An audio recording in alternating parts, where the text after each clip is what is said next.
سلام بنات. اليوم جيتكم فيديو جديد، فيديو مهم جدا لكل بنت على العموم وللعرايس على الخصوص. الفيديو راح يكون عن أهم منتجات العناية اللي لازم تكون عند كل فتاة تهمها العناية ببشرتها، سواء بشرة جسمها ولا بشرة وجهها. إذا كان يهمكم الفيديو ابقوا معايا. راح نبداو بالعناية بالجسم، وأول منتج راح نهضر عليه هو جيل سافوغال. هو عبارة عن غسول خاص بالمناطق الحساسة والجسم، وهو يحميك من الحساسية والجراثيم، ولكن شرط ما لازمش تفرطي في الاستعمال تاعو، أي تستعمليه مرة أو مرتين في الأسبوع كافي جدا. ثاني منتج راح نتكلموا عليه هو الجيل دوش.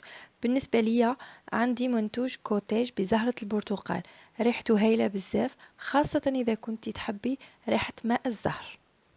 ثاني جيل دوش راح نتكلم عليه هو جيل دوش من عند شركة فينوس. رغم أنه سعره رخيص، يبان لي جاب لي ربي ما يفوتش 100 دينار جزائري، إلا أنه مفعوله هايل بزاف وريحته هايلة بزاف. بالإضافة إلى ذلك في حبيبات صغيرة تقدري تستعمليها في القماج للبشرة تاعك. ثالث منتوج راح نتكلموا عليه هو حليب ترطيب الجسم.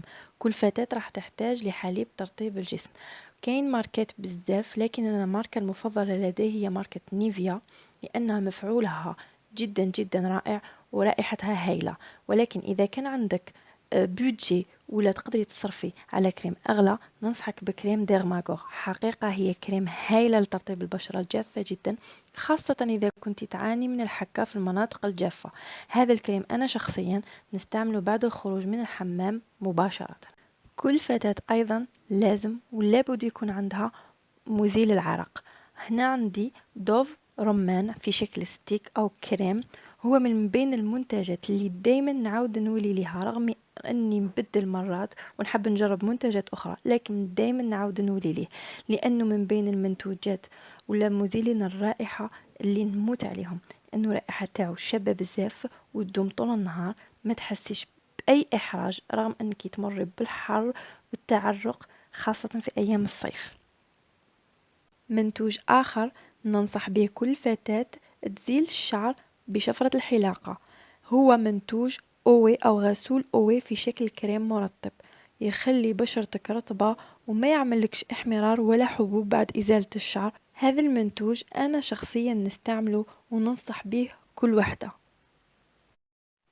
كي نتكلموا على ترطيب الجسم ما ننساوش ترطيب اليدين، وهنا ننصحك بكريم نيفيا لترطيب اليدين.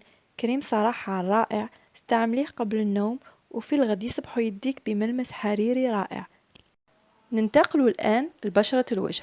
والعناية ببشرة الوجه يعني استعمال غسول الوجه والابتعاد عن الماء والصابون، لأنه كثير من الفتيات اللي عندهم بشرة حساسة أو يعانيون من الحبوب ما يعرفوش باللي الصابون يزيد يأثر عليهم ويزيد لهم في الحبوب. ننتقل الآن لماء الورد. كلكم تعرفوا حسب فيديو سابق لي أني ما نستغناش عن ماء الورد، لأنه ماء الورد عندما تغسلي وجهك بالماء ينحيلك كامل هذاك الكالكير تاع الماء. ننتقل الآن إلى ترطيب الوجه. ترطيب الوجه هو أساس المكياج وأساس العناية بالبشرة، لذلك ننصحك أنك تختاري نوع كريم ترطيب الوجه على حساب نوع بشرتك. أنا فيما يخصني عندي بشرة مختلطة، أي دهنية في منطقة التي وجافة في المناطق الأخرى، لذلك نستعمل كريم ترطيب نيفيا اللي هي هايلة، اللي عندها نفس نوع بشرتي. إذا كان عجبكم الفيديو اعملوا لايك وما تنسوش تابونيو، وخليوا لي في لي كومنتير إذا كان عندكم اقتراحات الفيديو الجاي راكم حابين تشوفوها.